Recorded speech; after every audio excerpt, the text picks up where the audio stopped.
નમસ્કાર, કરીને શા તમે જોઈ રહ્યા છો ઇન્સ્ટન્ટ ઇન્ડિયા વડોદરા। આગામી દિવસોમાં ડભોઈના મેનપુરા ગામમાં આવેલી પોલીપ્લાસ્ટ કંપની ઘણી રીતે ચર્ચામાં આવી રહી છે। તેવામાં ફરી એકવાર આ કંપની ચર્ચાનો વિષય બની છે। લાગે છે કંપનીના માથા પર કોઈ માથાભારે શખ્સનો હાથ હોય તેવું જોવા મળી રહ્યું છે। આટલી બધી વાર ગેરવૃત્તિ માટે રોકટોક કર્યા પછી પણ કંપની સુધારવાનું નામ લેતી નથી। આજે આ કંપનીમાં વપરાતા પદાર્થોનો વેસ્ટ ગામ વિસ્તારના આજુબાજુના અનેક વિસ્તારોમાં જોવા મળ્યો છે। જે વેસ્ટમાં કંપનીના નામના ઉલ્લેખવાળા અમુક કચરાના સેમ્પલ જોવા મળી આવ્યા છે। તેના પરથી સાબિત થઈ શકે છે કે આ ટોટલી વેસ્ટ પોલીપ્લાસ્ટ કંપનીનો જ છે અને જે વેસ્ટનો કોથળો કંપનીમાં જોવા મળ્યા છે તે જ વેસ્ટના કોથળા બહારના વિસ્તારમાં પણ જોવામાં મળી આવી રહ્યા છે। જે વેસ્ટમાં અનેક જાતના રેઝિન અને ફાઇબરનો સમાવેશ થાય છે, જેના કારણે અનેક રીતે પર્યાવરણ અને આસપાસમાં રહેતા લોકોને ખતરો ઊભો થઈ શકે છે અને ગંભીર સમસ્યા ઊભી થઈ શકે છે। આ વૃત્તિ માટે પહેલા પણ કંપની વિરુદ્ધ અનેક પગલાં ભરવામાં આવ્યા હતા, પણ કંપનીને કંઈ જ ફરક પડતો નથી, કારણ કે કંપની વિરુદ્ધ પગલાં લેનાર મોટા ભાગના લોકો કંપનીના પક્ષમાં રહેલા છે, જેમાં મોટા ભાગે ગામના સરપંચ, પૂર્વ સરપંચ, મામલતદાર અને તે વિસ્તારના પોલીસ કર્મી શૈલેષ વસાવા પણ શામેલ છે, જે કંપનીને દરેક રીતે સપોર્ટ કરી રહ્યા છે।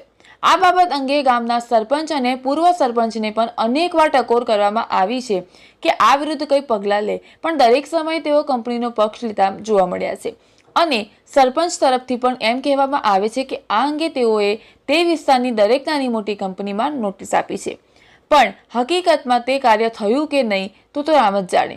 અને આ ગામના પૂર્વ સરપંચ પોતાના પર્સનલ કોન્ટ્રાક્ટ સાથે કંપની સાથે જોડાયેલા છે, જેથી તેઓ પણ કંપની વિરુદ્ધ કંઈ એક્શન લઈ શકતા નથી અને પૂર્વ સરપંચ અને ગુજરાત પ્રદૂષણ કેન્દ્ર બોર્ડના કહેવાતા પ્રમાણે કંપની તેઓ વેસ્ટ કંપનીની હદમાં જ રાખે છે અને તે વેસ્ટને કંપનીની બહાર જઈ જવામાં આવતો નથી।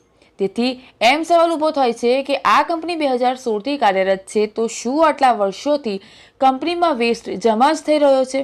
આ શું કંપની આટલા સમયથી આ વેસ્ટનું વ્યવસ્થાપન કઈ રીતે કરતી હશે તેમ સવાલ ઉદ્ભવે છે અને કંઈ પણ રીતે જાણવા મળ્યું નથી કે કંપની વેસ્ટના વ્યવસ્થાપન કઈ રીતે કરે છે અને કંપનીની બહાર પડેલા વેસ્ટમાં પોલીપ્લાસ્ટ નામથી અનેક અવશેષો મળી આવ્યા છે।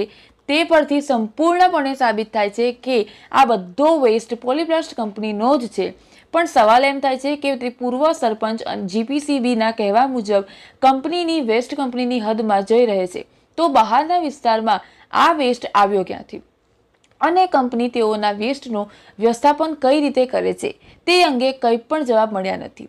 અને જ્યારે પણ આ અંગે કંઈ પગલાં લેવામાં આવે છે ત્યારે ગામના સરપંચ, પૂર્વ સરપંચ, પોલીસ કર્મી શૈલેષ વસાવા તેમજ કંપનીના એચઆર તરજાની ભટ્ટથી પણ અનેક અન્ય લોકો કંપનીની ખોટી વૃત્તિ પર પડદો નાખવામાં પૂરેપૂરું જોર લગાવી દે છે।